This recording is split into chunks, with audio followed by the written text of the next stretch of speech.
Bueno, buenas tardes. Yo soy el ingeniero Juan Ferraro y conmigo van a tener todos los miércoles, después de la teoría, vamos a revisar un poco los trabajos prácticos de gabinete que le llamamos para resolver. Bueno, seguramente el profesor Martínez ya les habló un poquito de la mecánica de la materia y simplemente lo único que voy a hacer ahora para no perder tiempo y tratar de avanzar lo más posible sobre el práctico es recomendarles o hacerles ver que todo este temario va una unidad del libro, un tema que es una unidad de la materia por semana, ¿sí? Vale decir, en la semana que en principio arranca hoy y terminaría el miércoles de la semana que viene, tendría que quedar más o menos bien establecido todos los conceptos que tienen que ver con esta unidad 1 y todos los ejercicios de esta primera unidad resueltos. Más que resueltos, comprendidos. A ver, la guía de trabajo práctico que presentamos este año es la misma del año pasado, vale decir, cualquiera que tiene un amigo que haya cursado el año pasado quizás pueda tener acceso a la guía resuelta, pero no es la gracia es ponerse a pensar un poquito, resolver, porque es la manera de poder después afrontar los exámenes parciales y finales. Así que bueno, tenemos una semana para poder aprender los conceptos y resolver los ejercicios. La manera de poder entender la teoría, de poder entender los temas, es cuando el ejercicio uno lo puede plantear y lo puede resolver correctamente. Así que bueno, eso es lo que pasamos a hacer ahora. Bien. Yo me voy a ayudar con un pizarrón que tengo acá, como si estuviéramos en una clase presencial, para ir planteando con el fibrón y el pizarrón los gráficos y las ecuaciones que nos permitan resolver, ¿sí?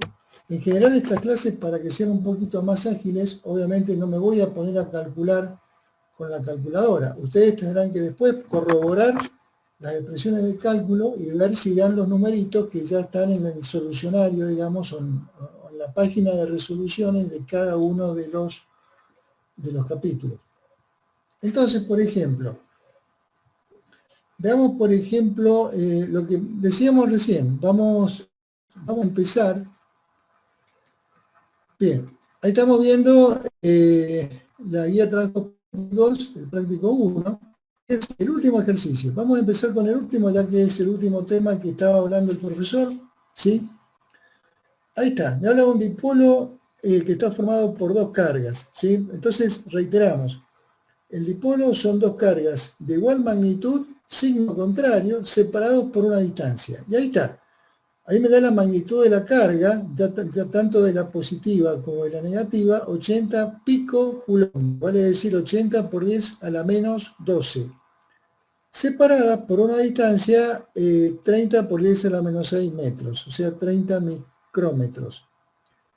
Bien, se encuentra en un campo eléctrico uniforme, ¿sí? Otra palabrita que va a ser bastante común. La palabra uniforme no significa exactamente lo mismo que constante. La palabra uniforme es muy común de aplicar sobre magnitudes vectoriales. Que un campo sea uniforme no significa que valga lo mismo. Significa que además de valer lo mismo, en cada región del espacio yo tengo una flechita que tiene igual magnitud, igual dirección e igual sentido. Eso es uniforme, ¿sí? No es solamente la magnitud, sino, como digo, magnitud, dirección y sentido. Entonces, estamos en el dibujo ante un campo eléctrico uniforme, cuyo valor lo conozco, y me indican el ángulo que está colocado en el gráfico, de 39 grados. Me dice, calcular el trabajo que debería hacer el campo eléctrico para llevar el dipolo a la posición de equilibrio estable, ¿sí? Bien. Entonces, pensemos un poquito lo que nos están diciendo. Yo tengo un campo eléctrico, que lo voy a dibujar así, digamos, horizontal hacia la derecha, como está en la guía de trabajos prácticos. Y tengo un dipolo que es una carguita que está acá, esta va a ser más Q, una carguita que está por acá, que va a ser menos Q. Y tengo una distancia D que me ayuda a definir el dipolo. El dipolo el dipolo eléctrico, sería esto que estamos viendo en este momento. A ver, voy a sacar el tema de la sala de espera para que puedan ingresar directamente. Bien, esto es D, si la distancia D. El dipolo eléctrico se va a caracterizar por lo que se llama momento dipolar eléctrico. El momento dipolar eléctrico es un vector que es igual a la magnitud de la carga, ¿cuál? ¿La positiva o la negativa? Cualquiera de las dos, total son iguales, ¿sí? La magnitud, vale decir, el valor en principio positivo, por la distancia D. La distancia D tiene la condición vectorial para que P también sea un vector, vale decir, el vector D escalado por Q me da el vector P. Bien, y este vector P, ¿cuál es el sentido del vector P? Bien, el vector P, fíjense, que va a tener un sentido al revés del campo eléctrico. Es decir, el sentido del vector P va a ir desde la carga negativa hacia la carga positiva. Ese es el momento P, momento dipolar eléctrico de este dipolo. Tengo la carga, tengo la distancia, tengo el momento dipolar eléctrico. Bien, ahora. Disculpe, profe, ¿siempre va la carga negativa a la positiva el sentido? Exacto, exacto. Por eso les decía, a modo de forma mnemotécnica, el sentido de este vector sería lo contrario a lo que uno piensa si yo quiero dibujar un campo eléctrico. Si yo quiero un campo eléctrico, yo sé que el campo eléctrico vectorialmente se dirige de la carga positiva hacia la carga negativa. Acá es al revés, ¿sí? De nuevo, ¿qué estoy definiendo? Un parámetro que se llama momento dipolar eléctrico y es un vector. Bien, ¿por qué me interesa definir el momento? O sea, profe, que el vector de distancia siempre lo tenemos que plantear en ese sentido, digamos. Exacto, exacto. Ahora fíjense, si este campo eléctrico va de izquierda a derecha, quiere decir que la carga positiva, la fuerza que este campo eléctrico hace sobre la carga positiva va a tender a que la carga positiva se mueva hacia allá. La fuerza que el mismo campo hace sobre una carga negativa va a hacer que la carga negativa tiende hacia la izquierda, al revés. Vale decir, son dos fuerzas de igual magnitud. ¿Por qué? Porque la magnitud de la carga es la misma y el campo eléctrico es uniforme. Por lo tanto, lo que yo estoy viendo acá es algo que tiende a rotar. Es algo que tiende a rotar. Evidentemente, cuando este dipolo se va a quedar en posición de equilibrio. Cuando yo termino de tirar esto, ¿sí? Como se lo tiro con la mano, entonces la carga positiva me va a quedar acá, la carga negativa me va a quedar acá, y entonces el vector P va a quedar alineado en dirección y sentido con el vector campo, ¿sí? Yo tiro así hasta que el dipolo eléctrico encuentra el equilibrio después de haber sufrido el momento de torsión. Sí, te escucho. Profe, le hago una consulta. ¿El campo eléctrico es generado por las dos cargas o un campo eléctrico en el que se encuentran esas dos cargas? No. El campo, las dos cargas, es decir, el dipolo, porque recordemos que estas dos cargas están como unidas por alguna misteriosa unión a una cierta distancia fija E. Típicamente el dipolo eléctrico está asociado a moléculas que se llaman justamente moléculas polares. Por ejemplo, la molécula de agua es una molécula polar, porque la acumulación de cargas negativas y la acumulación de cargas positivas no coinciden, entonces están como separadas a una cierta distancia, entonces la molécula de agua se comporta como un dipolo eléctrico. El campo eléctrico al cual vos haces referencia es un campo eléctrico externo, que alguien lo generó. Un sistema de carga pudo haber generado este campo eléctrico. No me interesa de dónde proviene. Profe, disculpe que le interrumpa, pero ahí dijo que la carga del agua en cierto caso tiene más carga positiva o negativa, es distinta, pero acá hablamos del dipolo, siempre son iguales las cargas, ¿no? No. Lo que yo digo, a ver, la molécula de agua, como cualquier molécula, es eléctricamente neutra. ¿Sí? Bien, Y entonces, si yo considero, si este es mi dipolo, el dipolo es eléctricamente neutro. Porque si acá bien. tengo más Q y acá tengo menos Q, el dipolo es neutro, como la molécula de agua. Pero al estar separados, ante un campo eléctrico, sufren la posibilidad de un torque. Bien, entiendo que la distribución de las cargas es la que es, no es pareja, pero el tema es que, Exacto, exacto. pero Entonces, la, pero la, sí, la carga neutra es la que es cero. exacto, la carga neta. Neta, perdón, neta. La carga neta, Bien, sí, sí. perfecto. Gracias. Entonces, volviendo al problema, resulta que a mí me dan un ángulo, que es este ángulo, ¿sí? El ángulo era, no me acuerdo, 39, ¿sí? Este ángulo es 39 grados. Bien, ¿de qué me sirve ese ángulo? Porque el dipolo, por ejemplo, colocado como está en la foto de la guía y como yo lo he dibujado en el pizarrón, en esa posición tiene una cierta energía.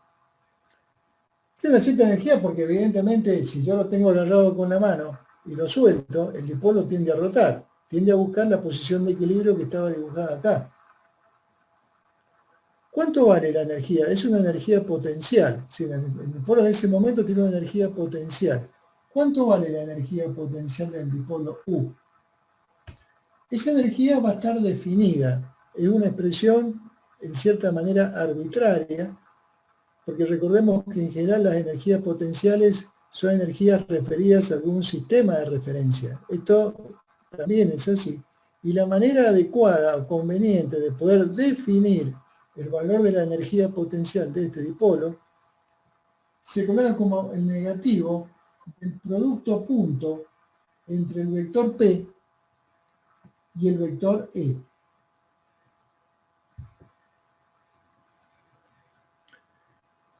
Esa es la manera de que está en el libro, definir la energía potencial del dipolo. Por supuesto que obviamente en este punto está metido el ángulo, ¿sí?, que tiene el dipolo con respecto, en el momento dipolar, con respecto al campo eléctrico.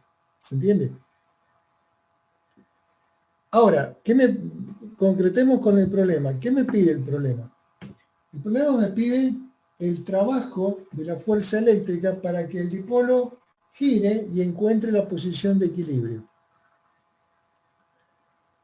Como la fuerza eléctrica es una fuerza conservativa, yo sé desde física 1 que el trabajo de una fuerza conservativa es igual al menos la variación de energía potencial.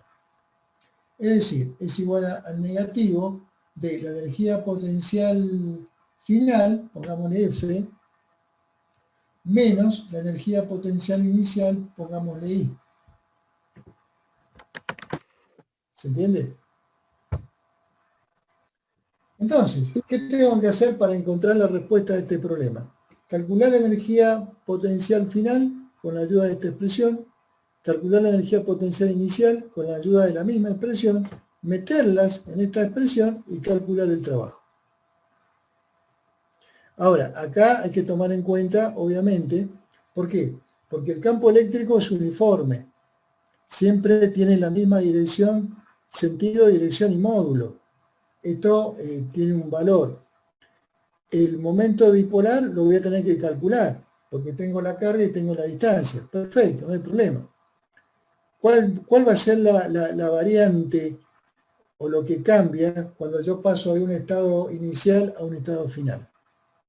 La situación angular. La situación angular.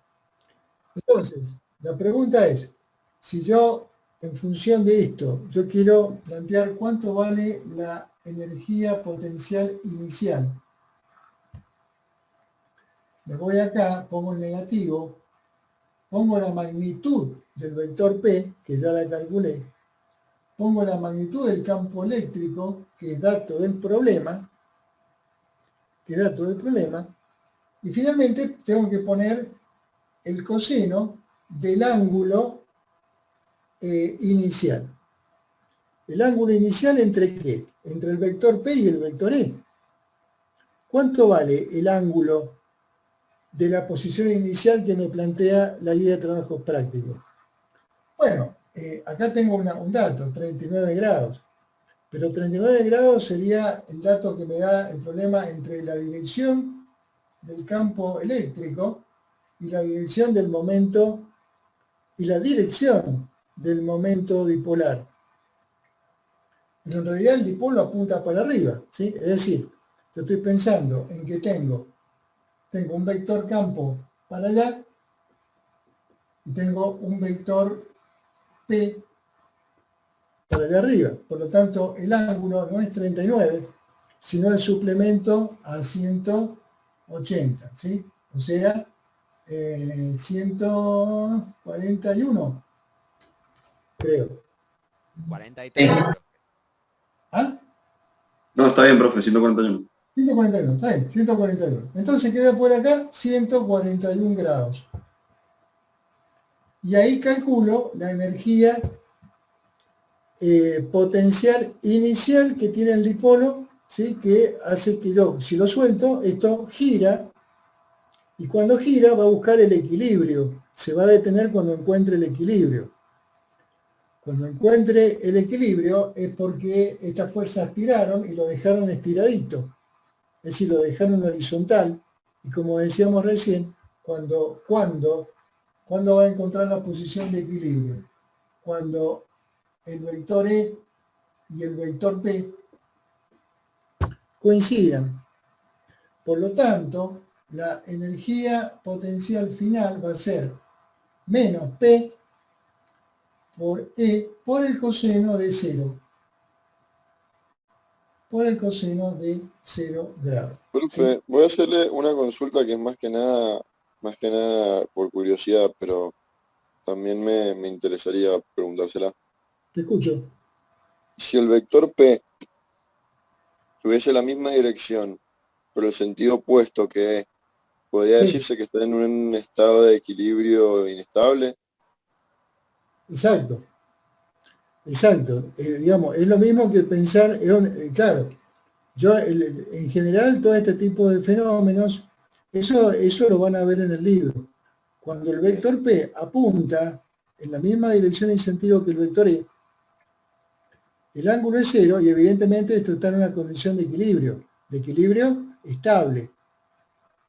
Ahora, si yo, eso cuando vean el momento de torsión, si yo coloco el vector P en forma antiparalela, es decir, en donde este ángulo va a ser de 180 grados, el momento de torsión se hace 0, pero en ese caso estoy en el caso de un equilibrio inestable, ¿sí? Apenas lo soplo un poquito, hace y se alinea con el campo eléctrico. ¿Se entiende? Está perfecto. Eso forma parte un poco de la teoría que tendrían que ver al finalizar este capítulo 1. Bueno, pero con este procedimiento se puede resolver este último ejercicio del práctico. Y simplemente un comentario antes de borrarlo, o antes de que ustedes hagan una pregunta. Fíjense algo interesante. La posición final es la posición de equilibrio, y de equilibrio estable, ¿sí? Yo tiro de acá hasta que el vector hace así y se pone alineado y en la misma dirección, el mismo sentido que el campo. Alguien podría pensar que en esa situación ya de equilibrio final, la energía debería valer 0. Debería valer 0 por ser la energía mínima, o sea, no tener energía. Bueno, si uno advierte esta expresión, el coseno de 0 vale 1. Esto no se va a hacer 0. Y se va a tomar el mayor de los valores negativos, porque esto es negativo. Vale decir, va a ser el más negativo de todos los valores que uno pueda llegar a pensar de acuerdo a la posición angular. En definitiva, y por otro lado, ¿podrá haber algún lugar donde la energía potencial valga 0? Sí, Porque si yo el vector, cuando yo tengo el dipolo así, cuando tengo el dipolo vertical, cuando yo tengo el dipolo vertical, el ángulo es 90 y el coseno de 90 vale 0. Entonces, que la energía potencial valga 0 no significa que no tengo energía. Tengo energía potencial 0. ¿Hay alguna energía potencial más chiquita? Sí, algo que sea negativo. Por ejemplo, esta última. Cuando encuentro el equilibrio estable, encuentro la menor de las energías. Pero esa menor no es que valga 0, sino que vale por debajo de 0. Vale un valor negativo. Mientras que 0 es una energía intermedia, por decirlo de alguna manera.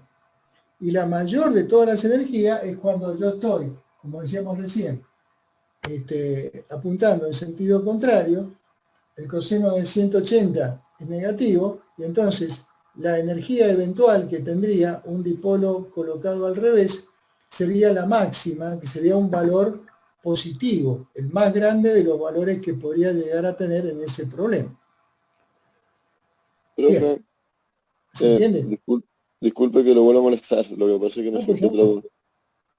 Usted dice que cuando el ángulo es de 90 grados no hay energía potencial, o sea, es decir, es 0. No es que no haya energía potencial, sino que la energía, que la energía potencial valga 0 no es el valor mínimo, es un valor Claro, intermedio. perfecto.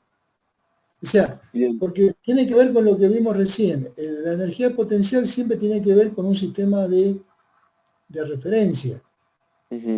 Claro, sí. Entonces, es como hablar de una energía potencial gravitacional. ¿Sí? Yo puedo poner el 0 acá. Esta es una energía potencial gravitacional, el 0 acá. Bueno, perfecto, pero yo el piso lo tengo acá abajo. Entonces, si estoy de acá para arriba, tengo energía positiva. Si estoy acá, tengo energía 0. Y si estoy acá abajo, tengo energía negativa. Pero que yo tenga energía potencial gravitacional 0, no significa que si yo suelto acá una masa, no siga cayendo. Simplemente fue un sistema de referencia. Entonces, tengo energía potencial 0, tengo energía potencial positiva, tengo energía potencial negativa. No, Algo así eso estoy haciendo acá con esta definición de energía potencial. Eso lo alcanzo a ver, profe. Lo que me llama la atención es que nos habían dicho recién en el cursado de la teoría que no se aplicaban fuerzas conservativas. No conservativas, perdón, que solamente se aplicaban fuerzas conservativas. Entonces, Exacto. cuando varía la energía potencial, me hace pensar que varía otro tipo de energía también, aparte de la potencial. No. Digamos, la Bien. energía acá es una energía potencial eléctrica que se define de esta manera y genera este tipo de situación, en donde Perfecto. puedo tener una energía potencial 0 y no quiere decir que el dipolo no tenga energía, sino que tiene una energía potencial que es más chica que las positivas y más grande que las negativas. Perfecto. Bueno, muchas gracias, profe, disculpe. Bien, no, por favor. Pasa que por ahí quiero avanzar. Bueno, empezamos por el final, ¿no? Justamente para tratar de redondear el tema que había el profesor tratado en la última parte. Profe, una última pregunta. ¿Cómo? Una Sí, pregunta que tengo una. ¿Por qué la fuerza sobre la carga negativa es contraria al campo magnético? bueno, creo que el profesor lo estuvo explicando.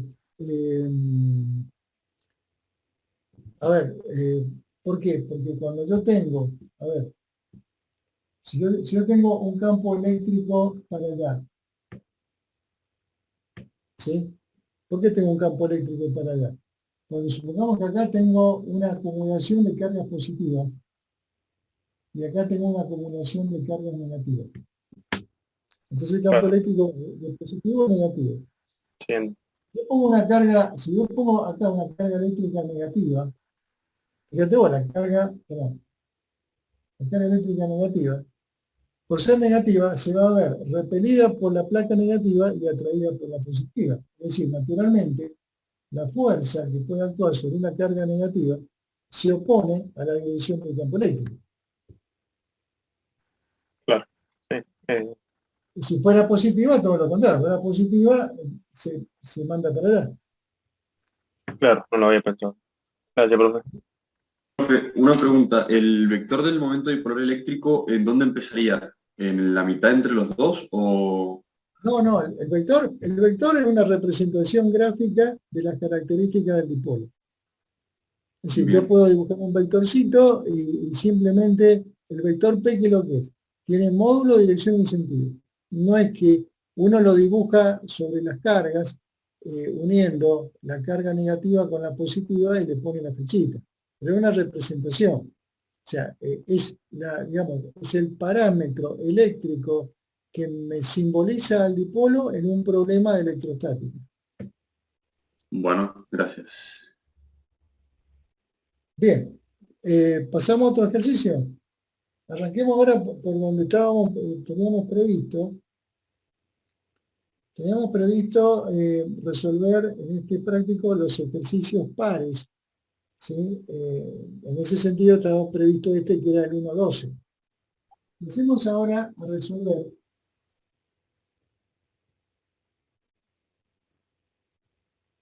el 1.2. El ejercicio 1.2. Más básico, ¿sí? Pero interesante. A ver, recordémoslo, vamos a ver.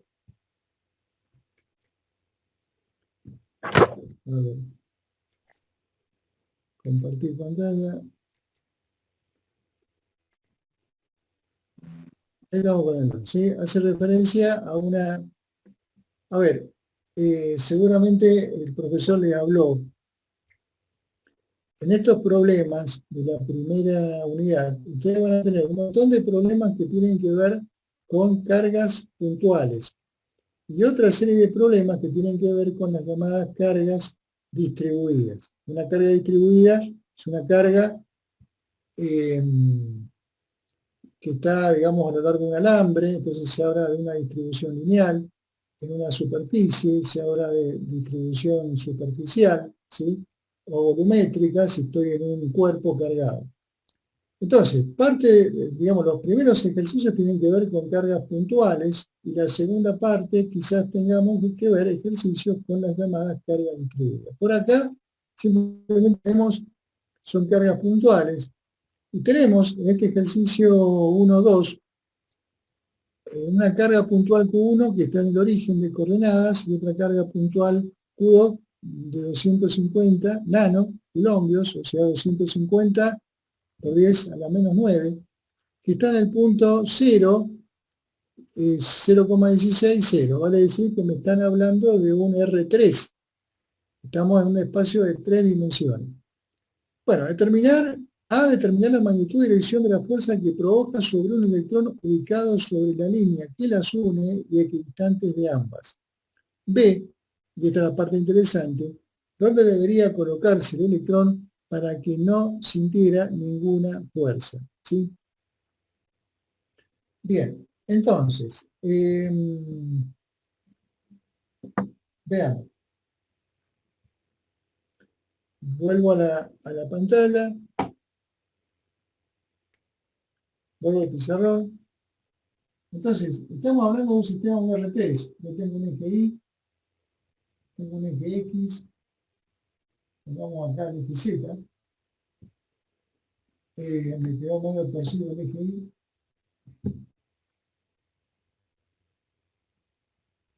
Bien, me están diciendo que acá tengo una carga Q1, ¿sí? Q1 de 800 nanocoulombios.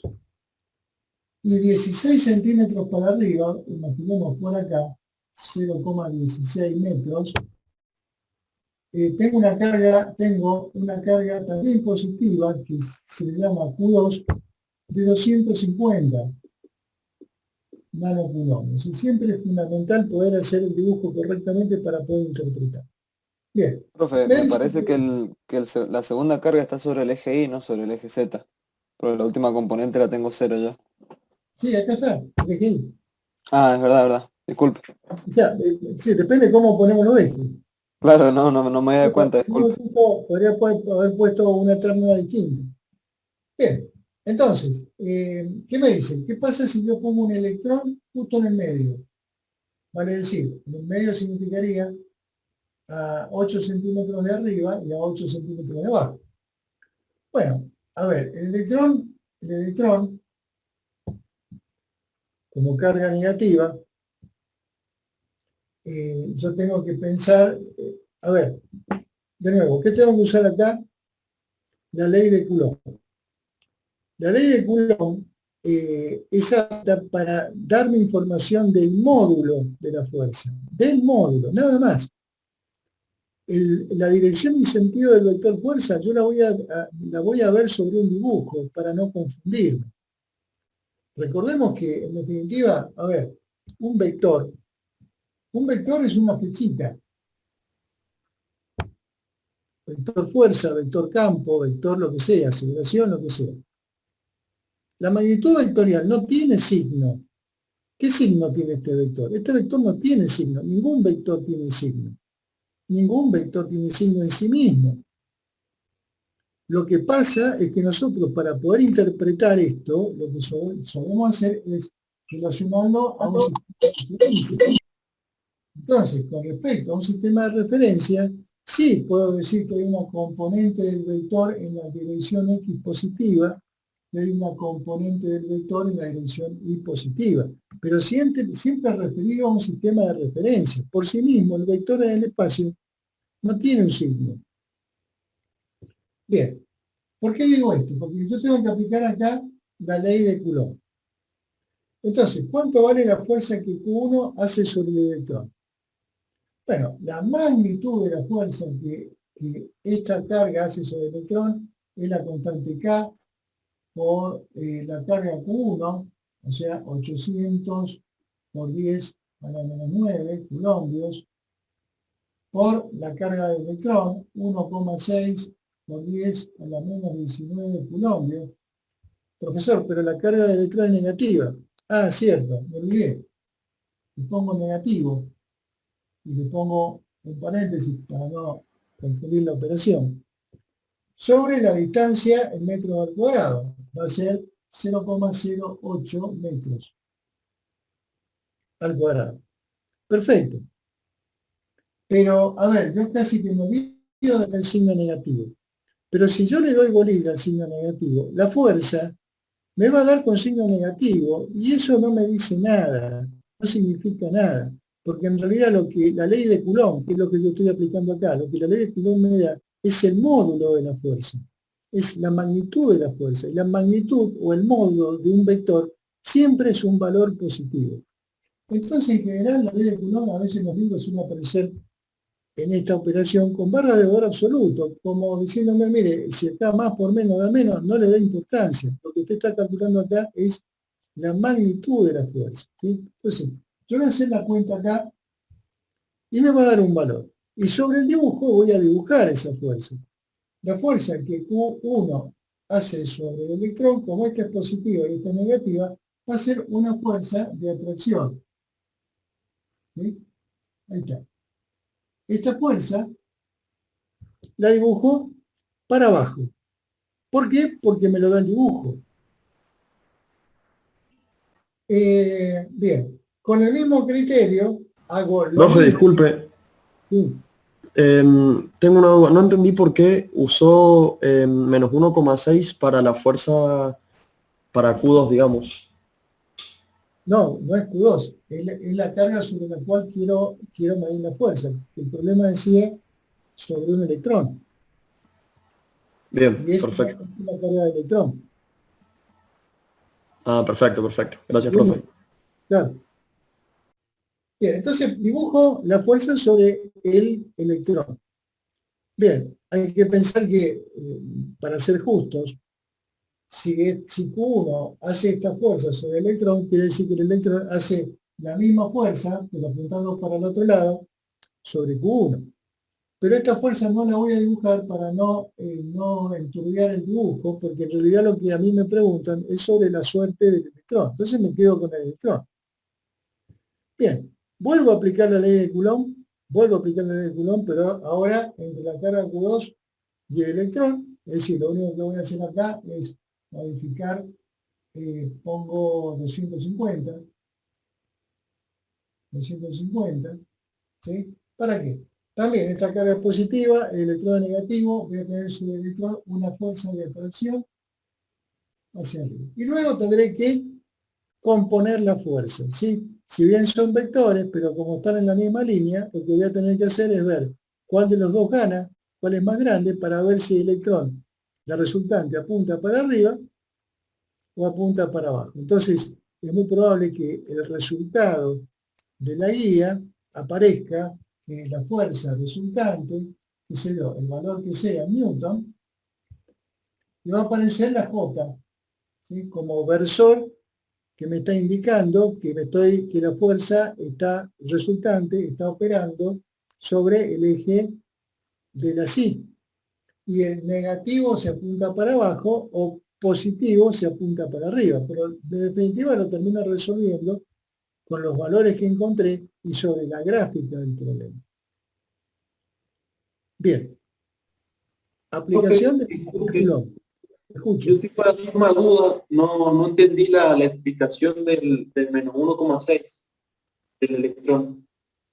Es la carga del electrón. Ah, por definición. A ver. Claro, el electrón es carga. Es más, o sea, esta no es en realidad la carga de 1,6 y un montón de decimales más. Uno redondea siempre al 1,6 por 10 a la menos 19, negativo si es un electrón, positivo si fuera un protón. Muchas gracias, profe. Bien. Bueno, este era el punto A. El punto A, el punto más sensible. Bien, ahora, ¿qué me decía el punto B? El punto B me dice, ¿dónde debería colocarse el electrón para que no sintiera ninguna fuerza? ¿Dónde debería colocarse el electrón para que no sintiera ninguna fuerza? Entonces, acá hay que buscar el punto, ¿sí? En donde el electrón, ¿dónde ubicar el electrón para que estas dos fuerzas, digamos, de alguna manera no dejen de ser distintas para ser iguales, de acuerdo a la proximidad que tenga, y entonces el electrón carezca de fuerza sobre él. Bien, esto siempre invita a pensar un poquito antes de plantear el problema, porque yo digo, a ver, yo acá voy a liberar esto.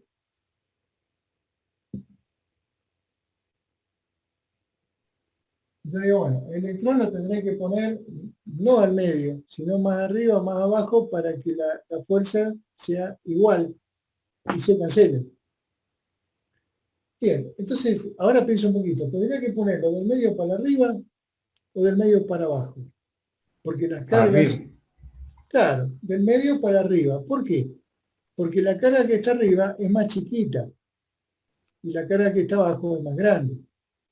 Entonces, si la carga que está más arriba es más chiquita, pero la distancia es más pequeña, puede que esta carga influya sobre el electrón, lo mismo que esta, que si bien es más grande, pero estará a una distancia mayor. ¿Sí? Entonces, yo, digamos, en principio me juego en poner el electrón, que se suele anotar de esa manera, más cerca de la carga más chica y más lejos de la carga más grande, por las distancias relativas que eso implica. ¿Se entiende?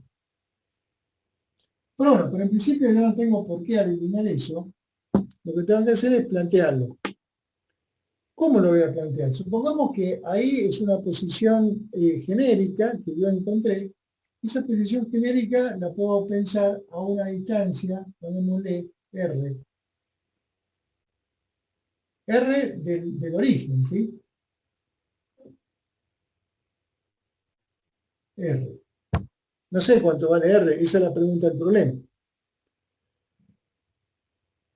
¿Qué tiene que pasar? Tiene que pasar que el módulo de la fuerza que ejerce esta carga, que va a ser una fuerza para abajo, ¿cuánto vale esa fuerza? Esa fuerza va a valer la constante K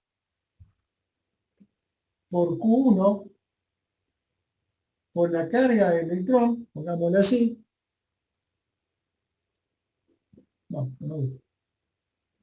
Por la carga Q sub E, la carga del electrón, que es negativa, no importa, recordemos que pongo el valor absoluto, sobre la distancia r al cuadrado. Resulta, ¿esta cuál va a ser? Esta va a ser la fuerza que está metida acá, para abajo, como consecuencia de esta carga. Esa fuerza tiene que ser exactamente igual a la fuerza para arriba de atracción que genera esa carga. Entonces, genera la igualdad. Acá va a ser K por Q2 por la carga del electrón sobre esta distancia al cuadrado. ¿Y cuánto vale esta distancia al cuadrado? Le podríamos poner D. Pero para no generar más incógnita de la que ya tenemos, podríamos pensar que esta distancia es la diferencia entre 0,16 y R. ¿Está bien? Esto es 0,16, esto es R. Entonces la distancia a la carga 2 será la diferencia al cuadrado. Bien, planteado esto, yo inmediatamente puedo cancelar algunas cosas, ¿no?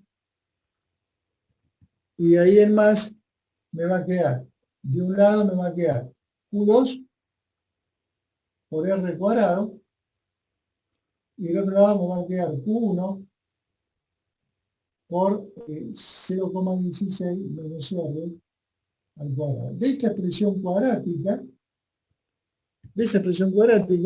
yo deberé rescatar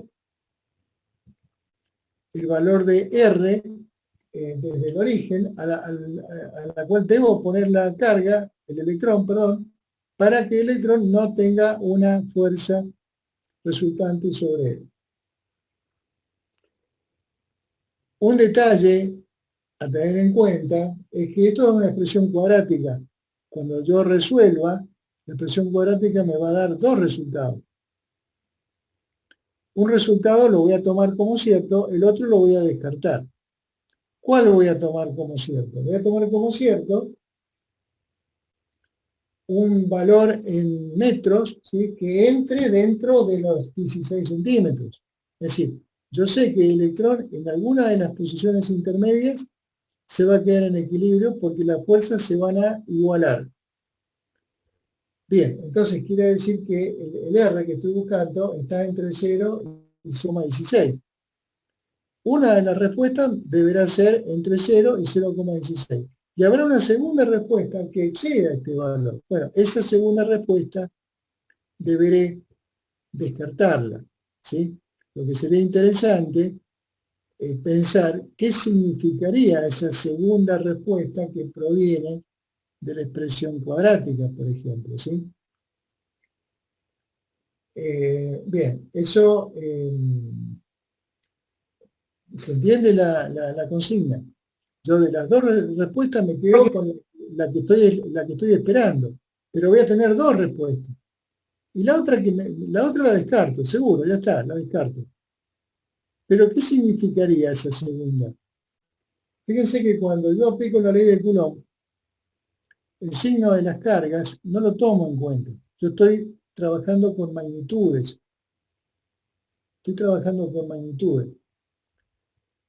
Entonces, la segunda respuesta que me da el ejercicio debería significar lo siguiente.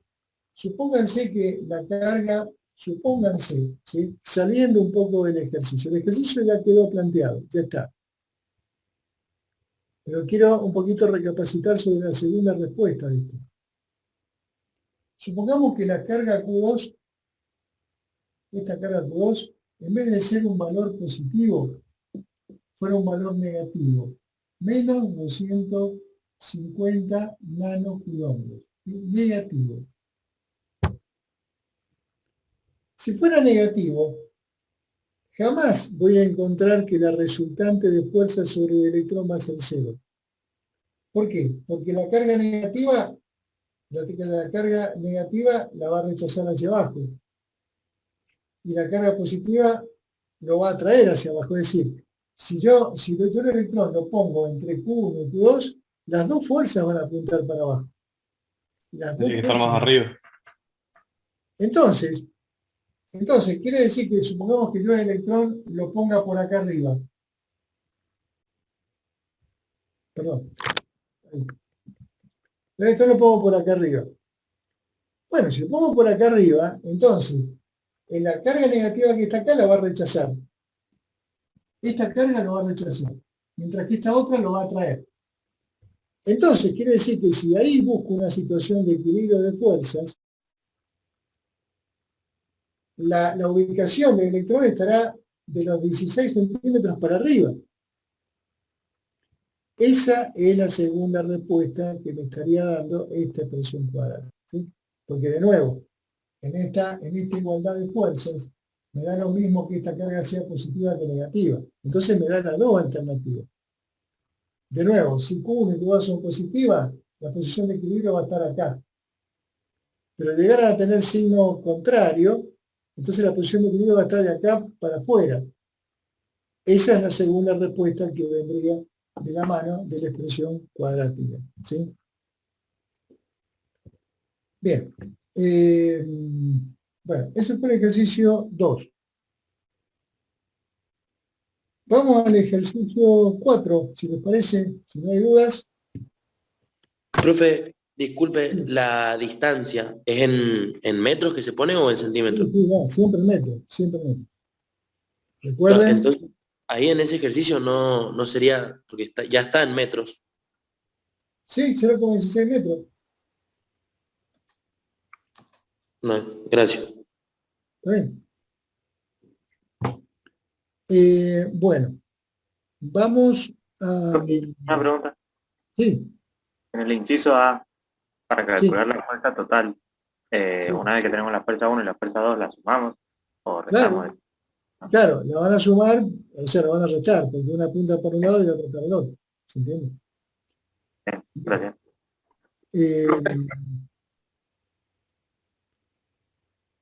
Bien, discúlpeme que por ahí no puedo leer los chats porque es demasiado. Los ejercicios pares los vimos con Juan Crespo, sí.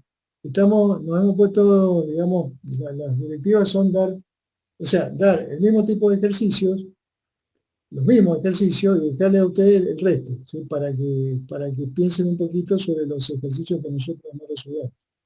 Bueno, Profe, no crean que el chat lo voy a poder ver. Sí, relacionándolo con campo eléctrico.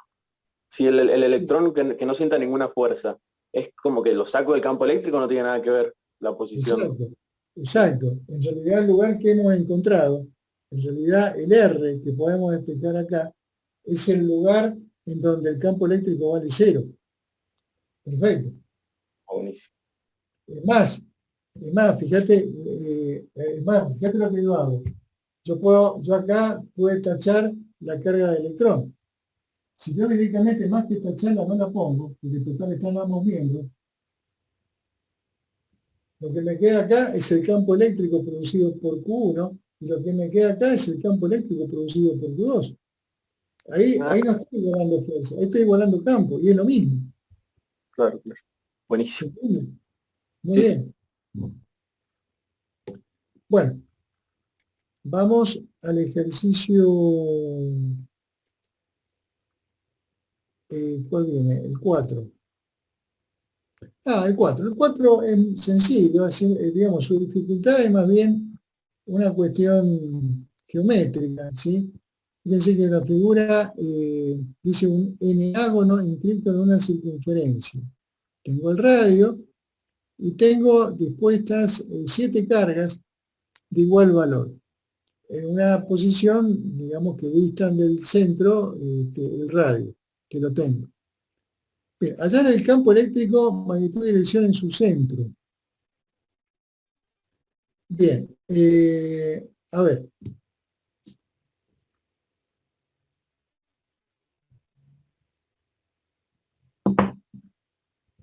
El tema es el siguiente.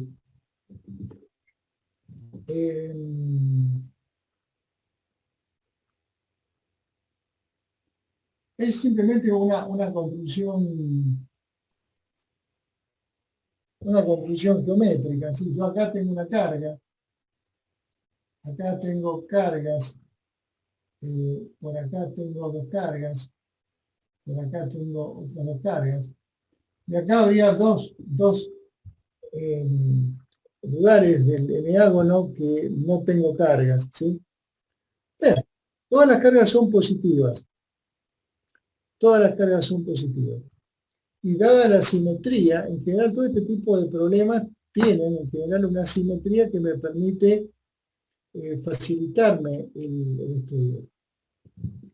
Si yo tengo un eneágono, cada casquete del eneágono, vale decir, si yo acá cruzo acá, con respecto al origen, el ángulo resulta dividir 360 grados dividido 9. Y eso da 40, vale decir, yo tengo 40 grados de referencia en cada uno de las particiones, ¿sí? De los pedazos de pizza que tengo, por decirlo de alguna manera, tengo 40 grados.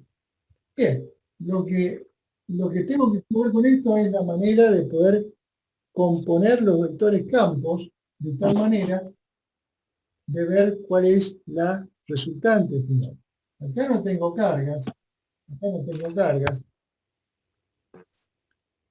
pero, a ver, si esta carga es positiva, yo tengo la carga, tengo el radio, por lo tanto, tengo la carga, tengo el radio, por lo tanto, al origen tengo un campo vertical y hacia abajo, sin duda. ¿Sí? Si estas dos cargas son positivas, las dos cargas tendrán en el origen un campo, esta generará un campo eléctrico para allá y esta generará un campo eléctrico para allá, en el origen, ¿sí? Pero evidentemente la composición de los efectos de estas dos cargas va a ser que la componente en X se cancele y la componente en Y quede reforzada, ¿sí? Quede reforzada. Entonces, ¿qué tengo que hacer? Jugar con los ángulos que tengo para poder proyectar estos vectores, sobre la dirección vertical. Siempre va a ser sobre la dirección vertical porque todas las cargas están de a pares. Entonces todas se van a cancelar según esa dirección vertical. Fíjense que entonces la composición vertical de estas dos va a apuntar hacia abajo, pero la composición vertical de estas dos, que tendrán vectores para allá, va a apuntar hacia arriba. Y estas dos también van a apuntar hacia arriba. Es decir, esta apunta, el efecto de esta es un vector en el origen hacia abajo. El efecto de estas dos son vectores que en definitiva terminan juntándose en un vector hacia abajo. Estas dos también tienen un aporte, pero esta vez hacia arriba, y estas dos también tienen un aporte también hacia arriba. ¿Qué tengo que hacer? Jugar con cada uno de los ángulos, tomando en cuenta que tengo 40 grados, o sea, acá tengo 40 grados, acá tengo 40 grados, acá tengo 40, por lo tanto en este pedacito tengo 10, etcétera. Deberé jugar un poquito con la geometría, la trigonometría, para poder dar con los ángulos que me permitan evaluar los vectores en la posición que me interese. A ver, en medio por ahí engorroso, empezar a plantear esa situación vectorial. Por eso se me ocurre cortar camino y darles una solución más sencilla. Puedo hacer lo que estoy diciendo.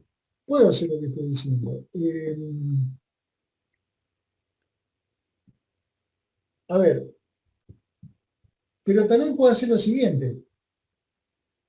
Fíjense, dada la simetría del problema, ¿qué hubiera pasado si hubiera yo dibujado o tenido las dos cargas que faltan en los vértices del eneágono que me dieron? Resulta que se va cancelado. ¿Cómo? Se hubiera cancelado con el otro par. Se hubiera cancelado. Si yo termino de armar el eneágono con la totalidad de las cargas, todas a la misma distancia, por la simetría del problema, en el origen no tendría campo eléctrico. Hay campo eléctrico justamente como consecuencia de que faltan esas cargas. Entonces quiere decir que si yo tengo, digamos, las cargas que tengo y tengo un campo resultante, ese campo resultante deberá ser de igual magnitud y sentido contrario que el campo que podrían proveer solamente las dos carguitas que me faltan. ¿Se entiende?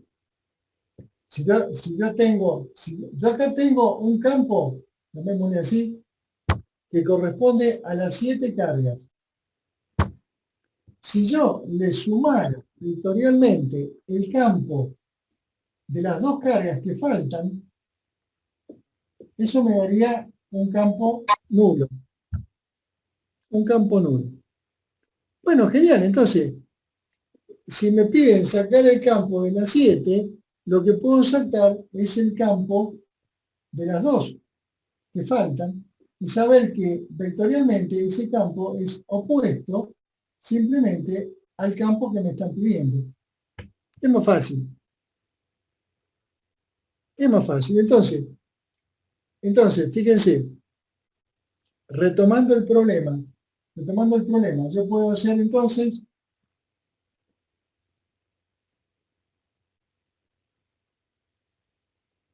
pensar que acá tengo una carga, me quedó muy cerrado. Acá, una carga, Q, acá tengo otra carga, Q, el mismo valor, tengo la distancia al centro, y yo sé que estas dos cargas positivas van a generar sobre el origen, esto es un campo para allá, y esto es un campo para allá. Sé que este ángulo es 40. Por lo tanto, este ángulo vale 40. Y lo mismo para el otro campo. Entonces, este campo, producto de las dos cargas que faltan, ¿cuánto sería? Sería 2 veces, porque son dos cargas, el valor de Q, perdón, 2 veces el valor de K por el valor de Q sobre R cuadrado. Pero claro, yo sé que las componentes en X se van a cancelar y las componentes en Y se van a reforzar. Y la función trigonométrica que me proyecta este vector campo sobre la dirección vertical sería el coseno, ¿no? El coseno de 40. El coseno de 40. Cuando hago esa cuenta, encuentro un número. ¿Qué número? El número que me da la magnitud de un vector campo vertical hacia abajo generado por estas dos cargas. Bien, entonces, ¿cuál es la conclusión? Que lo que a mí me están preguntando, va a ser el mismo resultado, pero con la dirección hacia arriba. Una manera más sencilla de poder aplicar conceptos y poder rescatar con una cuenta más fácil el resultado del ejercicio. ¿Se entiende? Profe, una pregunta. Sí. No me quedó muy claro por qué se cancelan las componentes en X. O no sé si había dicho algo así. ¿Por qué? Porque la situación de simetría hace de que, a ver, esta carga está a 40 grados hacia la izquierda, esta a 40 grados a la derecha. El radio es el mismo, las cargas son de igual magnitud. Entonces, este vector campo apunta según una dirección, ¿sí? Que es 40 grados con respecto a la vertical. Y este es la misma magnitud con los mismos 40 grados. Entonces, cuando yo proyecto sobre el eje X, con la ayuda del seno de 40, lo que me va a quedar es un vector que apunta para allá y un vector que apunta para allá de igual magnitud. Entonces se están cancelando. Bien. ¿Se entiende? Sí. En general, esas cancelaciones por situaciones angulares son muy comunes en los problemas de física y justamente se buscan para facilitar un poquito el análisis. Entonces yo me quedo solamente con la proyección vertical. Profe, yo no entendí por qué la carga en 2 es igual a menos la carga en 7, el campo en 7, perdón. Porque la carga total, si yo tuviera las nueve carguitas equidistantes del origen, del centro, si yo tuviera la totalidad de cargas, el campo total en el origen se cancelaría. Entonces, yo tengo dos alternativas. O calculo directamente lo que me piden, vale decir, calculo el campo de las 7 cargas con su situación angular particular de cada una de ellas. Todas van a apuntar en sentido vertical, en definitiva, los pares de cargas, ¿sí? O pienso en esta expresión, que es más sencilla. Yo puedo pensar que si todo vale 0, entonces esto que a mí me interesa, ¿sí?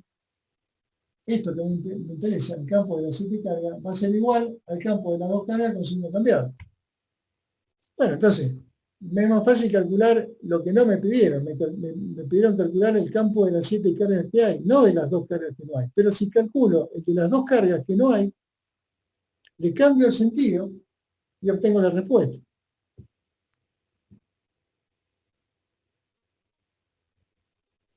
O sea, el otro campo apuntaría hacia arriba, digamos. Exacto, el campo real final, así como de estas dos apunta hacia abajo, entonces el campo que me están pidiendo va a apuntar hacia arriba. Es el mismo cálculo, ¿sí?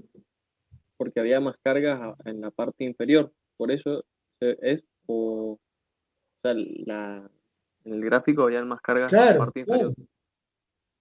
Claro, seguro, o sea, yo confío en esto. Entonces, si esto es cierto, bueno, con que yo calcule de las 2 cargas, me tiene que dar lo mismo en magnitud que si calculo de las otras 7, porque la suma debería dar 0.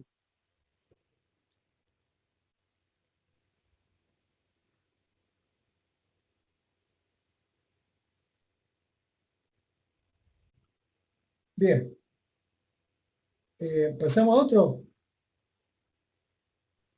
Profe, yo tengo una última pregunta. Si no lo estuviéramos calculando al revés, ¿por cuánto tendríamos que multiplicar en vez de 2 para poder llegar al resultado como te están pidiendo?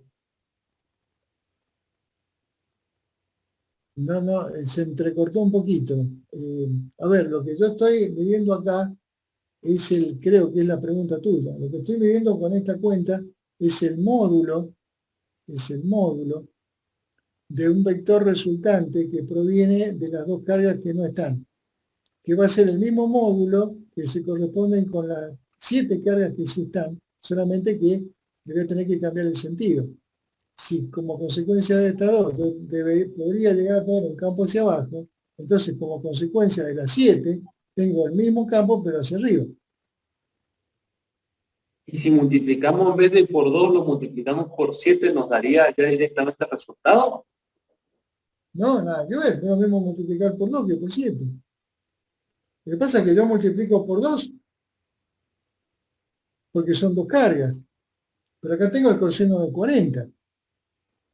En las otras cargas tengo distintos cosenos de distintos ángulos según las cargas. ¿Se entiende? Sí, entendí. Profe, una pregunta. Dale. Ese E2Q daría negativo, ¿no? Porque el resultante sería para abajo. Claro. O sea, yo advierto gráficamente que va a apuntar para abajo. Si le querés llamar negativo, llamarle negativo.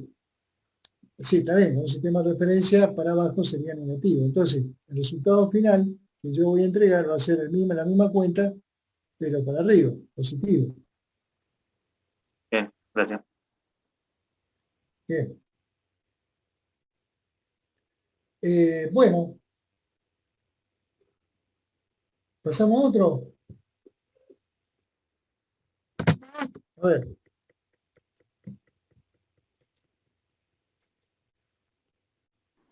Bien, de acuerdo a lo que hemos pensaba, vamos a seguir trabajando con los impares, con los pares, perdón. Dice el 6, dos cargas puntuales están situadas a lo largo del eje X. La carga Q1 de 6 nanocoulombios está en X 0,3, la carga Q2 negativa de menos 4 está en menos 0,2. ¿En qué punto del eje X debería colocarse una carga Q3 para que la fuerza neta sobre X sea 0? ¿Sí? Otra vez, digamos, tiende a parecerse al problema 1. Tiende a parecerse al problema 1. Entonces, veamos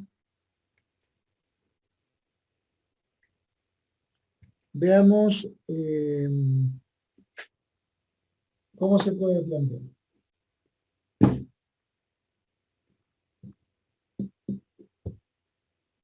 A ver, en principio tengo un eje X y tengo a 30 centímetros, supongamos por acá, 0,3, tengo una carga positiva. Acá tengo una carga Q1 de 6 nanocoulombios. ¿Sí? Voy a evitar el tema de la cifra significativa para no cargar tanto la pizarra.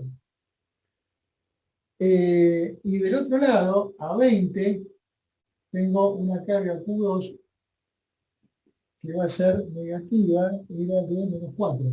Menos 4 nanocoulombios. ¿Sí? Entonces, esta es negativa.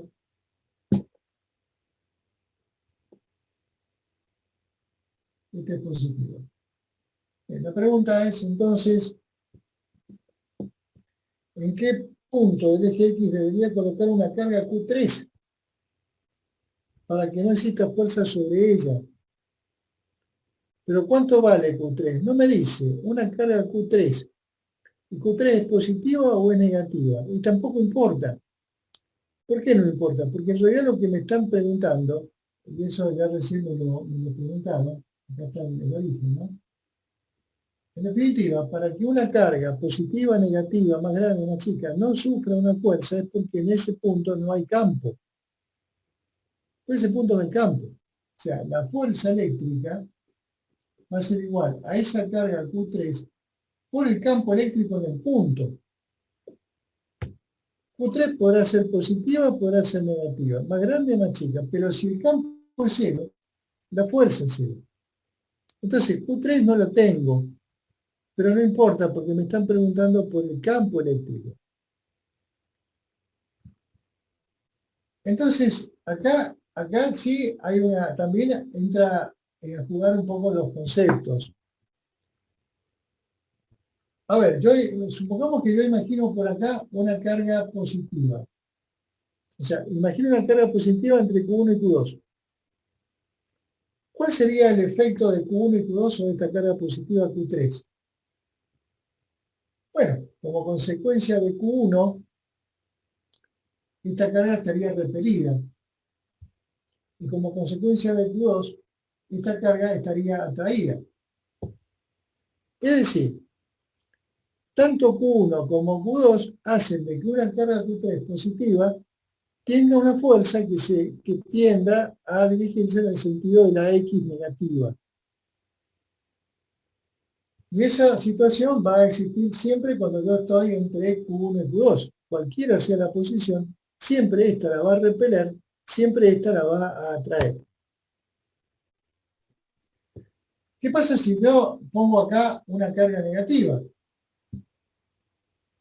Si Q3 fuera una carga negativa.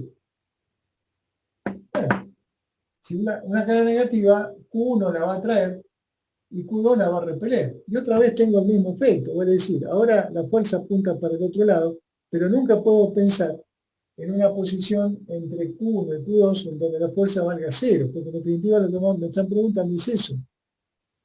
Es decir, este análisis me permite, para este caso, advertir, parecido al ejercicio 1, ¿no? Pero como la carga es positiva y negativa, pareciera ser que el lugar geométrico del eje X en donde puede llegar a ocurrir que la fuerza sobre una carga desconocida Q3 sea 0, no está entre Q1 y Q2. Está más allá de Q1 o más allá de Q2. Bien, bárbaro, entonces listo, ya me doy cuenta que esto que estaba dibujando no corresponde, ¿sí? En realidad, la localización que me están pidiendo está o más allá o más allá. Bien, también puedo especular de qué lado puedo llegar a encontrar ese punto. De qué lado la magnitud de una fuerza que provenga de Q1 y la magnitud de la fuerza que provenga de Q2 puedan llegar a igualarse. ¿Estará de este lado más cerca de Q1 que de Q2? ¿O estará de este otro lado, más cerca de Q2 que de Q1? Bueno, ahí veo la magnitud, vale decir, esta carga en magnitud 6 es más grande que 4. Por lo tanto, la influencia de 6 es mayor que la influencia de 4. ¿Cómo compenso esa diferencia de influencia? Por la distancia. Entonces yo digo, bueno, necesariamente la posición estará de este lado. ¿Por qué? Porque de este lado estoy más cerca de la carga más chica y estoy más lejos de la carga más grande. Bien, todo eso yo lo puedo pensar, lo puedo imaginar para ayudarme a plantear el problema. Entonces me queda claro que la posición está de este lado, de este lado. Supongamos que la posición está por acá, ¿sí? Entonces, ¿qué estoy planteando? Que la fuerza, supongamos, si yo acá tengo la carga Q3, supongamos que sea positiva. Acá tengo la carga Q3, que no conozco. Bueno, esa carga Q3 estará atraída por la carga Q2 y estará repelida por la carga Q1. No, lo que tengo que hacer ahora es encontrar esta distancia R del origen para darle respuesta al problema. ¿A qué distancia, a dónde se ubicaría la carga Q3? Que si fuera negativa le pasaría lo mismo. Si fuera negativa estaría repelida por esta y atraída por la otra. Lo mismo. Pero bueno, un análisis cualitativo me permite entonces saber que en el medio no puede estar, tiene que estar del otro lado. Del otro lado, acá no puede estar porque esta carga es más grande. Tendría que estar de este lado porque esta carga es en magnitud más chica. Y luego el planteo. ¿Cuál sería el planteo? El planteo sería, ¿cuál es la fuerza que ejerce Q1? La fuerza que ejerce Q1 va a ser la constante K por el valor de Q1 por el valor de Q3, porque el ejercicio me habla de fuerza, sobre la distancia al cuadrado. ¿Cuánto vale la distancia de Q1 a Q3? Y vale R más 0,3 al cuadrado, ¿no? Esa magnitud deberá ser igual a la magnitud de la fuerza que Q2 hace sobre Q3. ¿Cuál es la distancia? Esta. ¿Cuánto vale? Vale R menos, ¿cuánto es esto? 0,2. Acá estamos en 0,2. Menos 0,2. Entonces, ahí he hecho la ecuación que me relaciona la igualdad entre las dos fuerzas, ¿sí? Y en principio, recordemos que acá valor absoluto. No me interesa el signo. Ahora, lo que decía recién, yo acá estoy haciendo un equilibrio de fuerzas, porque es lo que el ejercicio me habla de fuerza. Pero lo decía recién, ¿dónde la carga Q3 no va a encontrar fuerza? Donde no haya campo. Donde el campo sea de ambas cargas igual y en sentido contrario, entonces se estarían anulando. Bien, entonces, si yo cancelo Q3, acá lo puedo borrar tranquilamente, porque están ambos miembros, lo que me queda, y también la carga tengo valor absoluto, no me interesa el signo. ¿Esto qué es? El campo eléctrico, provocado por Q1. ¿Y esto qué es? El campo eléctrico, provocado por Q2. En un punto como este, los campos eléctricos van a ser antagónicos.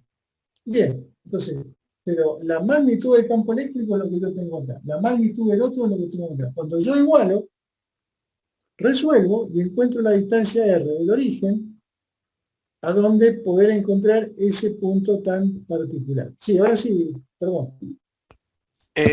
¿Por qué le pone menos 0,2 si el R ya está tomado desde el 0? Que es lo que pide el coso del Claro. ejercicio. Bien, bien, pero ya la distancia de la carga Q2 a la carga Q3, de la carga Q2 a la carga Q3, es esta. Ah, bien, bien. Y esta distancia es R menos 0,2. Ok, está bien. ¿Entiendes? Vale. Bien.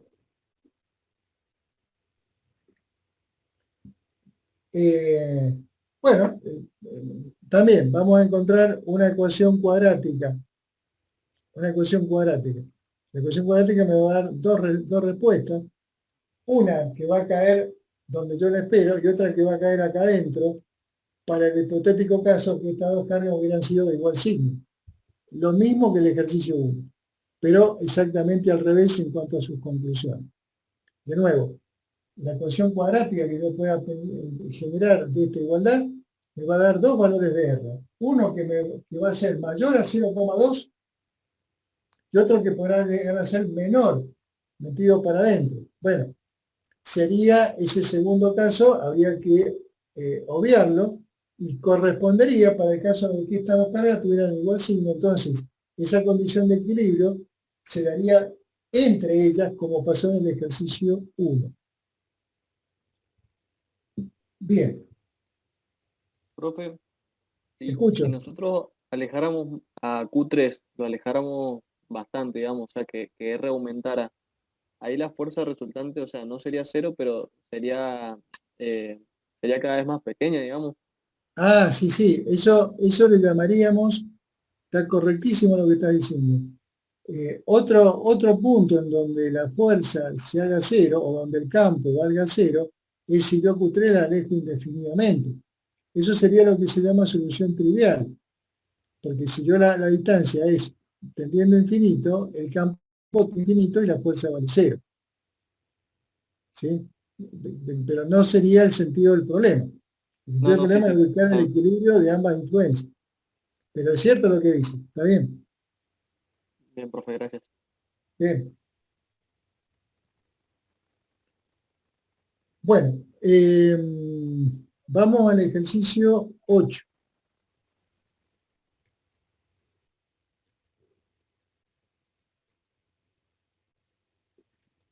El ejercicio 8 es el primero que habla de carga distribuida. ¿Se acuerdan que al principio yo les hablaba de cargas puntuales, en donde aplicábamos la ley de Coulomb? De hecho lo hicimos. Y en las cargas distribuidas. Bueno, fíjense que el ejercicio 8 me habla de una barra, ¿sí?, que va a tener una carga neta, uniformemente cargada. Bien. Bueno, ahí están las características de la barra. Está la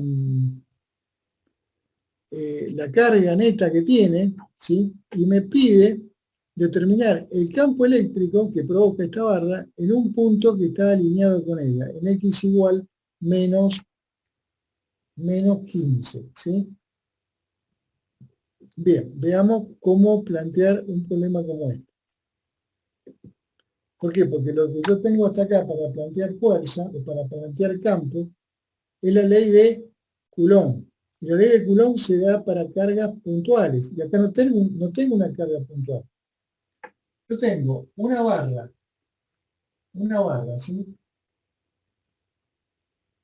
Una barra, que está ubicada con respecto a un sistema de referencia. Acá tengo el 0, acá está, dicen menos 7 centímetros, de acá llega a 12 centímetros.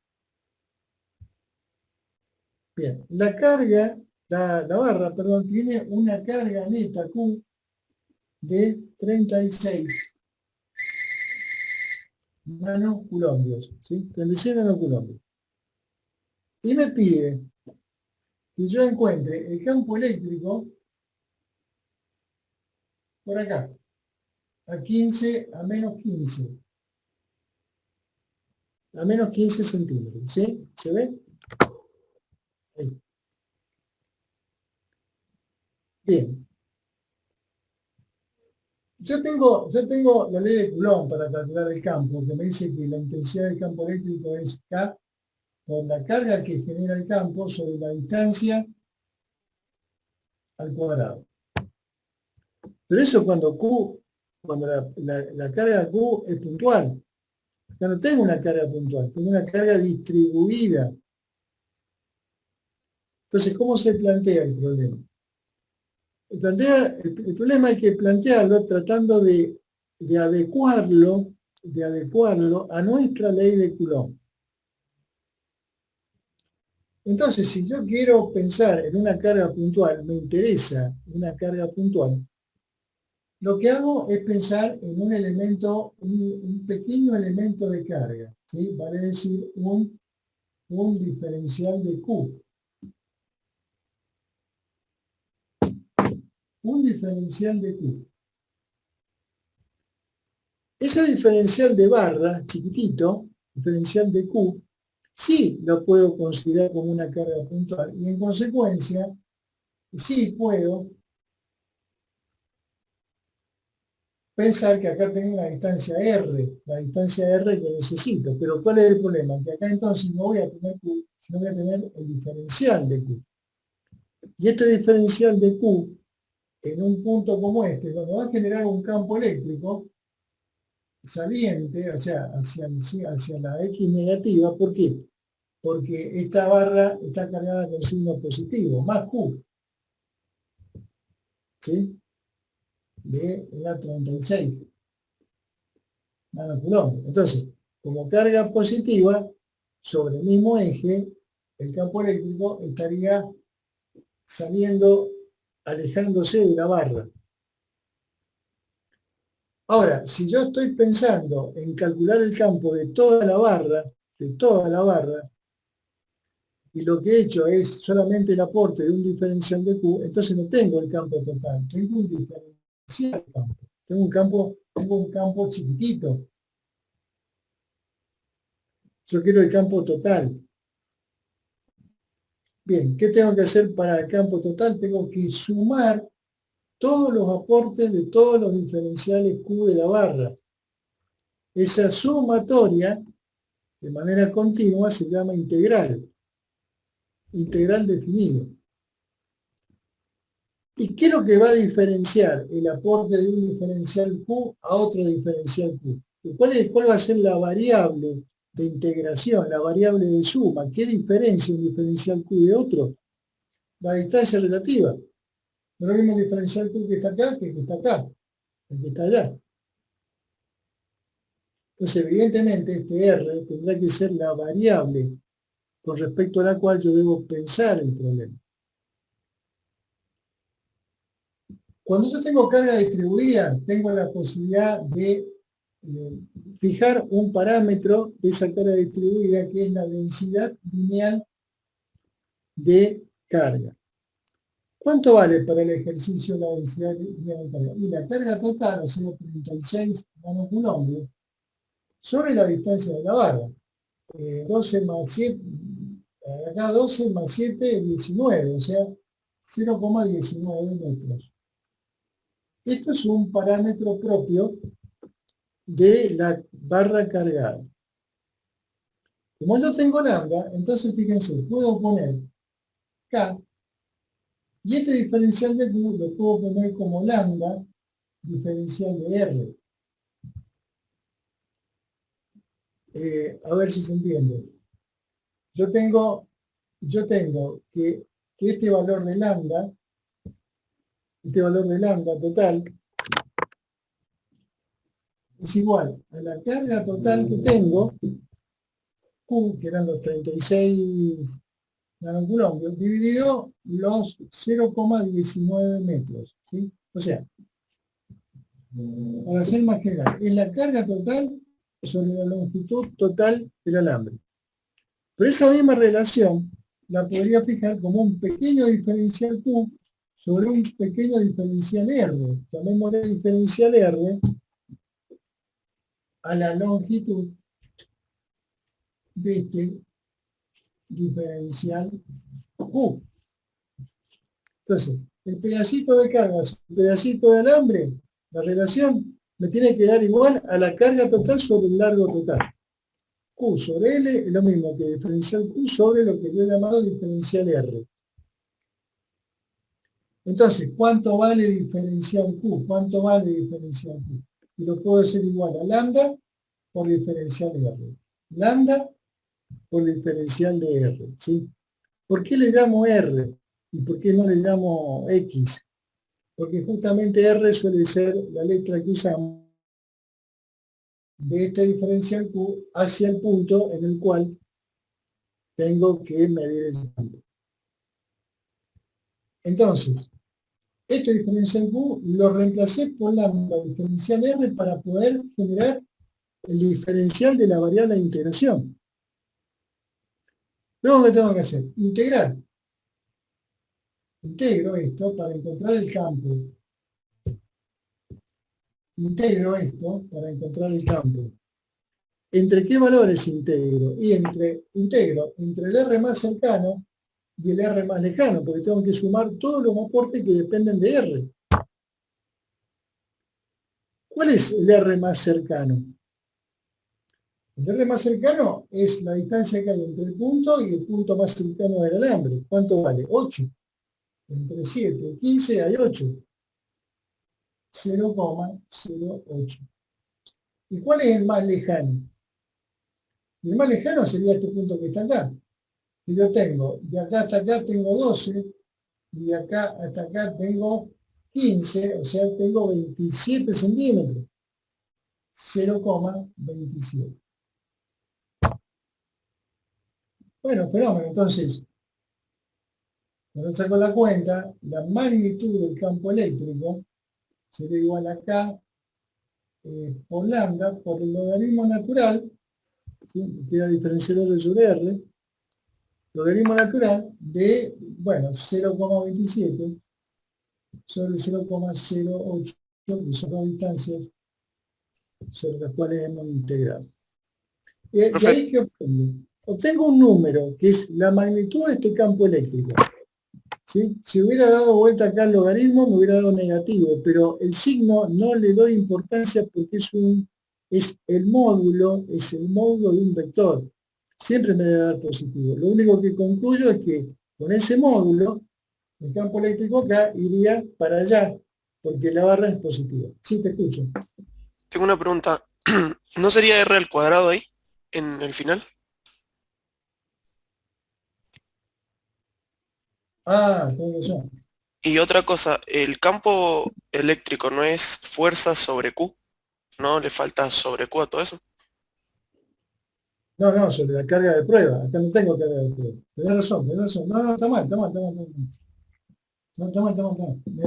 Se me fue, o sea, le vamos a ver ejercicios que tienen que ver con un R solo acá, que son ejercicios de potencial. Me equivoqué. Entonces, bueno, me equivoqué en el cuadrado, y entonces me equivoco en la integral. ¿Cuál es el resultado de esta integral? K por lambda por menos 1 sobre R. La integral de 1 sobre R cuadrado diferencial R es menos 1 sobre R entre 0,08 y 0,27. Gracias por avisarme. Entonces, esto va a ser igual a K por lambda y reemplazo. ¿Sí? Con el signo negativo sería como lo mismo de dar vuelta a los extremos de integración. Sería 1 sobre 0,08 menos 1 sobre 0,27. ¿Sí? De ahí saco la cuenta y obtengo el campo eléctrico en el punto. Moraleja. Al tener carga distribuida, lo mismo pudimos usar la ley de carga puntual, nada más que en vez de tener la carga puntual tuvimos el diferencial de Q. Y luego darnos la maña para poder integrar con respecto a la variable de integración, que es la distancia, y llegar a esta conclusión. Profe, Sí, le hago una consulta. ¿Cómo serían las líneas de campo de esa barra? es interesante. La línea de campo de esta barra, o sea, las líneas de campo de una distribución lineal son radiales hacia afuera, en el centro. Pero en la medida que me voy acercando a los extremos se van torciendo. Se van haciendo, a ver, es como si yo te dijera, o sea que por el medio serían así, para arriba, para abajo, para todos lados, ¿no? Radiales. Radiales. Y a medida que me voy acercando al extremo, empiezan a ser así.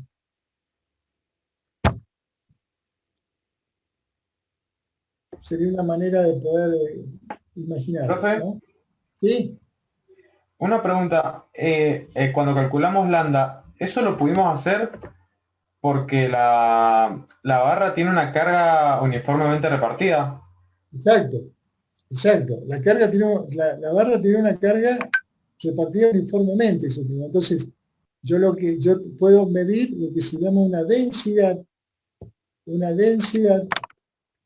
lineal de carga, que es la carga total sobre la distancia total. Eso me da en coulomb sobre metro, que es una característica eléctrica de esa barra cargada.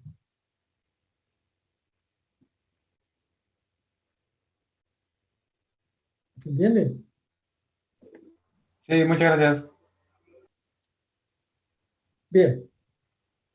Profe, si hubiéramos tomado al revés los extremos de integración, tendríamos que haber obtenido una respuesta negativa.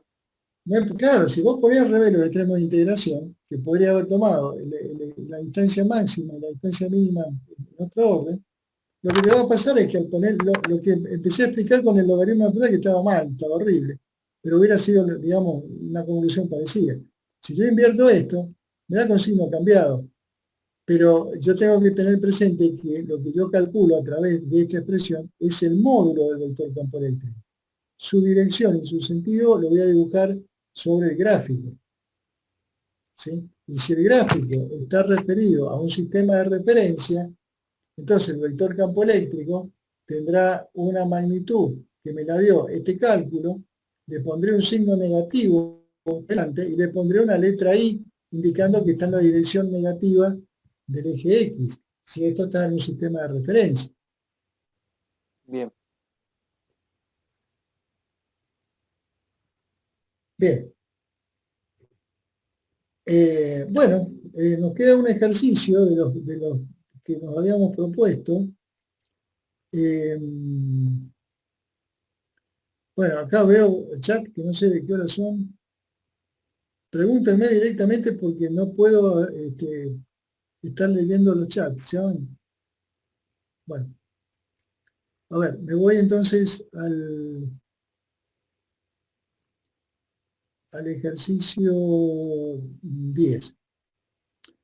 Bueno, ustedes van a ver en el libro, es un modelo bastante clásico.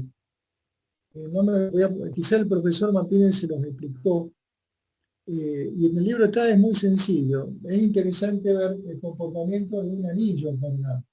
Lo que estoy dibujando en perspectiva es un anillo, una circunferencia cargada, está en perspectiva. Entonces, un anillo que tiene un cierto radio y en una distancia axial que se llama, yo tengo una configuración de campo que es bastante fácil de deducir en la teoría. Si no me pongo a deducirlo porque si no, no lo voy a terminar. Pero básicamente, perdón, al final no leí el... Creo que es un conductor en forma de anillo, tengo el radio, 9 centímetros, tiene una carga total positiva, es decir, tengo una carga distribuida igual que el alambre de recién, solamente que un alambre que lo cierro sobre sí mismo y hago una especie de anillo, argolla, ¿sí? Distribuida uniformemente alrededor. Está ubicada en el plano IZ, ¿sí? Ahí me da una perspectiva, Y en su centro, en el origen de coordenadas, hay una carga Q desconocida. Sabiendo que en el punto P, que está a 50 centímetros de ese origen, en una distancia axial que se llama, el campo eléctrico es nulo, evaluar el valor de la carga Q. ¿Sí? Bien. Bien, entonces, ¿cuál sería la situación? La situación que el anillo tiene una carga Q positiva. Una carga Q positiva. Como consecuencia de esa carga Q positiva sobre este punto, yo tengo un campo eléctrico que está dirigido en la dirección del eje X, del ejercicio, ¿sí? Acá tengo el punto P. Y ese campo eléctrico E tiene una magnitud que es relativamente sencilla de evaluar en la teoría, y tiene que ver con una expresión que es el valor de la carga que tiene el anillo por X, perdón, me faltó la K. La constante K, Q por X, sobre A al cuadrado más X al cuadrado elevado a la 3 medio. ¿Sí? ¿Qué es lo que es A? El radio del anillo. ¿Y qué es lo que es X? Y X es la distancia que hay al punto, que creo que eran 50 centímetros. Bien. Ese es el campo, la magnitud del campo eléctrico que yo me puedo encontrar a una distancia X del anillo. ¿Sí? Profe, ¿y eso lo calculó con la ley de Coulomb? Eso se calcula por una expresión diferencial que, digamos, parecía, a ver, ni siquiera, digamos, es una fórmula de cálculo que la copio del libro. Si tenemos tiempo, después se la explico, pero está explicado en el libro, es muy sencillo. Es decir, porque, a ver, imagínense ustedes que si yo tengo acá un diferencial de carga, hablando de la ley de Coulomb, porque acá tengo carga distribuida, yo tengo un diferencial de carga sobre el punto P, que tiene un campo para allá. Ahora, si tengo un diferencial de carga diametralmente opuesto, acá abajo, sobre el mismo punto P voy a tener un vector campo para allá. Fíjense que en un plano paralelo al plano del anillo, estos dos vectores campos que acabo de dibujar van a tener su componente en el plano que se van a cancelar mutuamente, van a apuntar uno para un lado y el otro para el otro, las componentes en este plano. Las únicas componentes que no se van a cancelar, sino que se van a reforzar, son las componentes que apuntan en la dirección de este eje. ¿Sí? Bien, conclusión. Después de hacer el análisis para todos los diferenciales Q, la realidad es que, como habíamos dibujado en principio, en el punto P yo tengo un campo que apunta en la dirección axial. ¿Cuánto vale? Esa es la fórmula. Que inclusive, si X vale 0, si yo me paro justo en el centro del anillo, el campo se hace 0. Está bien, porque, digamos, tengo carga de todos lados, la resultante del centro va a valer 0. Sería un poco un caso continuo del n-ágono que habíamos empezado a ver más temprano. Si yo tengo todas las cargas, el centro no tengo campo.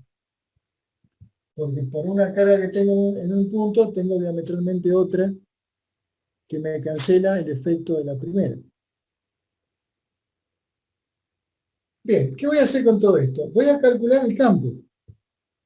Voy a calcular, tengo Q, tengo X, tengo A, ¿qué hago? Calculo el valor del campo que genera el anillo a 50 centímetros acá. ¿Sí? A 50 Perdón, profe, una consulta. En el denominador, ¿qué exponentes tiene? 3 medios. A al cuadrado más x al cubo. A al cuadrado, o sea, A al cuadrado O sea que no alcanzo a ver, no sé. más X al cuadrado, Al cuadrado también. Ok. Eso. perdón, elevado a las 3 medios. Está libre. Ok. Está libre. Gracias. Bien, yo saco el campo. Saco el valor del campo que a 50 centímetros genera el anillo. Entonces me preguntan, ¿qué carga tengo que poner acá? ¿Qué carguita tengo que poner acá? Para que en este punto no haya campo. Bueno, evidentemente, el valor del campo que saqué acá, el valor del campo X, calculé, en magnitud, lo voy a hacer igual. Acá, por Q, sobre 50 centímetros al cuadrado. Y acá despejo el valor de Q. Y obviamente, acá despejo la magnitud de una carga que ubicada acá haría que el campo acá fuera cero. Pero, ¿qué signo debería tener esa carga? Contrario. Contrario, si esto era positivo, esta debería ser negativa.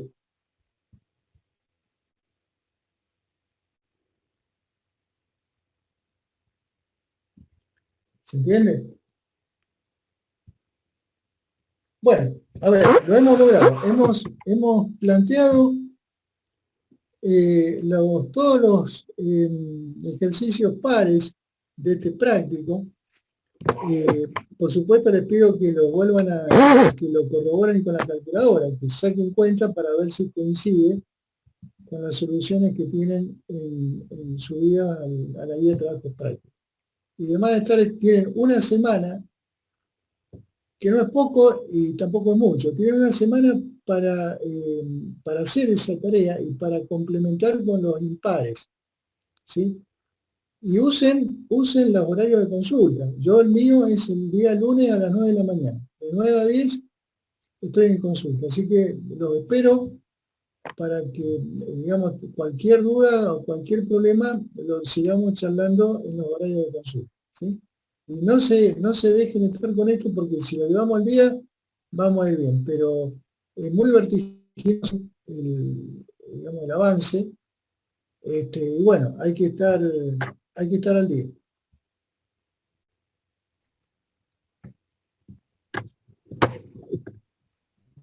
Bueno, chicos. Muchas gracias, profe. Buen fin de... Gracias, profe. Feliz Pascua. Nos vemos. Gracias, profe. Gracias, profe. Hasta luego. Gracias. Profe, nos vemos. Chao, profe. Chao, hasta luego. Gracias, profe. Muchas gracias, profe. Chao, chao. Felices Pascua. Gracias, igualmente. Chao, profe, gracias. Nos vemos. Chao, chao.